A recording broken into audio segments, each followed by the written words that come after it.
Audisi presenter PAL TV 2025 telah menarik perhatian generasi muda berbakat dari pendaftaran online hingga menuju tahap final. Siapa yang akan menjadi wajah baru di layar kaca Palembang? Simak laporan berikutnya.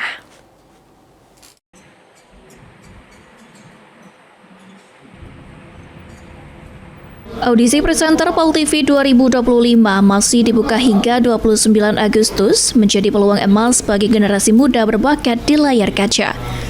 Salah seorang peserta audisi presenter, Mutiara, mengaku mengetahui informasi audisi melalui media sosial.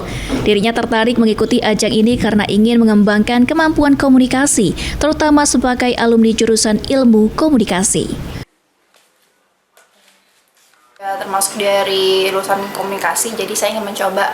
Dan kemudian ada di PAL TV, jadi ya.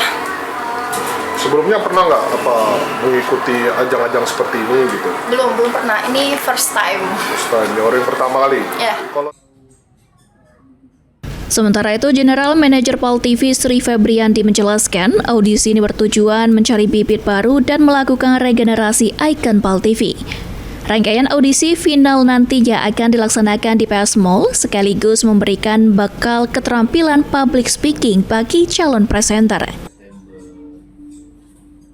Audisi presenter di PS Mall untuk final, dan nanti ada rangkaian-rangkaiannya, yang mana rangkaian itu bakal untuk memberikan bekal kepada presenter-presenter baru.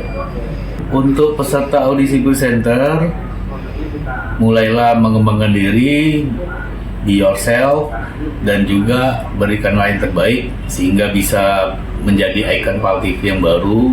Untuk 20 besar atau 10 besar nanti bakal kita seleksi juga untuk menjadi presenter-presenter di program-program PAL TV, karena rencananya banyak program baru yang bakal digelar dan itu bakal butuh ikon-ikon baru dari presenter tersebut.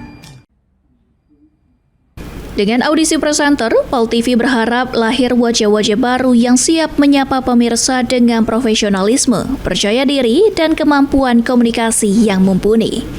Tim Liputan PAL TV.